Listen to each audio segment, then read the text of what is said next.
Companies Act, 2013 Section 1.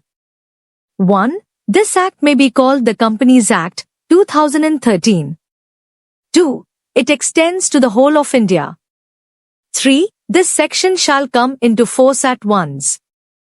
The remaining provisions of this Act shall come into force on such date as the central government may, by notification in the official gazette, appoint, and different dates may be appointed for different provisions of this Act.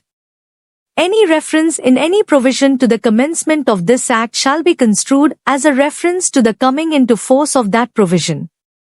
4. The provisions of this Act shall apply to a. Companies incorporated under this Act or under any previous company law. b. Insurance companies, except in so far as the said provisions are inconsistent with the provisions of the Insurance Act, 1938, 4 of 1938, or the Insurance Regulatory and Development Authority Act, 1999, 41 of 1999. c. Banking companies, except in so far as the said provisions are inconsistent with the provisions of the Banking Regulation Act, 1949, 10 of 1949. d. Companies engaged in the generation or supply of electricity, except in so far as the said provisions are inconsistent with the provisions of the Electricity Act, 2003, 36 of 2003.